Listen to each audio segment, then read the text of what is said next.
Okay, this project we're going to call it Save a Leaning Fence. And what we have here is a leaning fence. But the main object is to get it straight, and both parties don't want to pay a bunch of money to replace it now, maybe in the future. So we are just going to make it straight, so the budget doesn't call for a lot of money.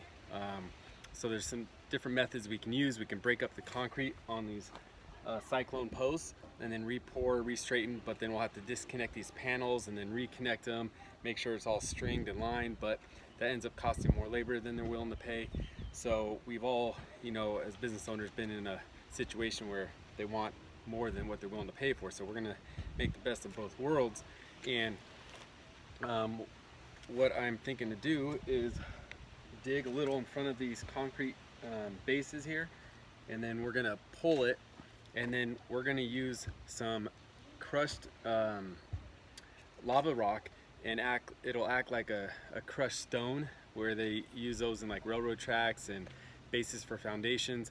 It packs really well and makes a solid construct as an aggregate. So we're gonna take this lava rock that the customer has on the side of the house, and they don't want it anymore because they hate walking on it, they hate looking at it, and instead of paying money to dispose of it, their working dirt way is to be a little resourceful. So we're gonna see if we can make this work. They're nice good chunks, and we're gonna pack those around this once we get it straight enough, and we're gonna loosen these brackets on top once right before we're leaning it, and then once it's straight where we want it, we'll refasten them, because right now they've kind of worked and settled into a position that we would probably be fighting if we kept them all fastened still. So should be fun. I already did some of the digging, got rid of the sweat.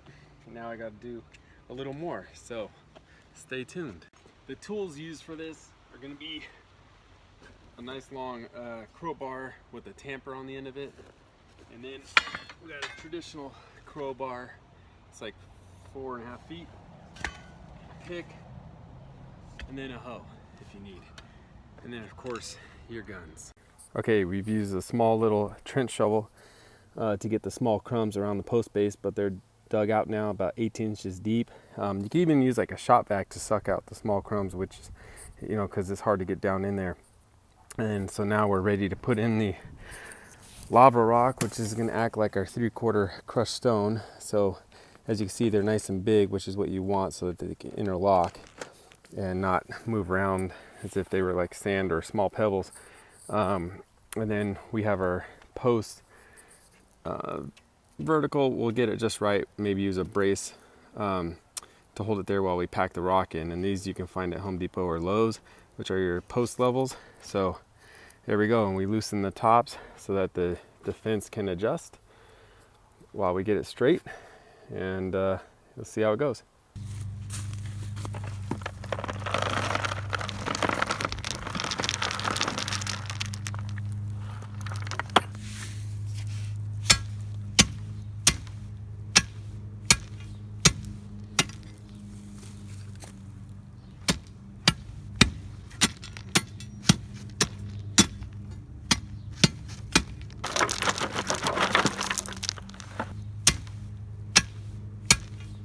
Okay, we just have a little bit more to add, but as you can see, it's working really well.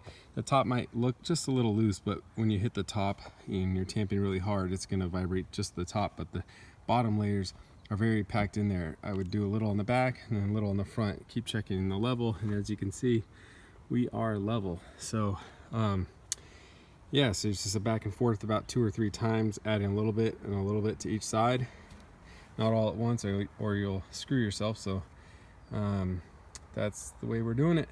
All right, as you can see, we got the dirt on top of the rock and then wetted it so packed a little nicer and get it solid. And then for the shake test, because I know you guys are wondering, it's solid like a rock. The wiggling is, as you can see, the pull, it's not that thick of a pull. Strong enough for a fence, but it's not moving the base. As you can see, the base is pretty solid. I'm trying to keep the camera still. All right.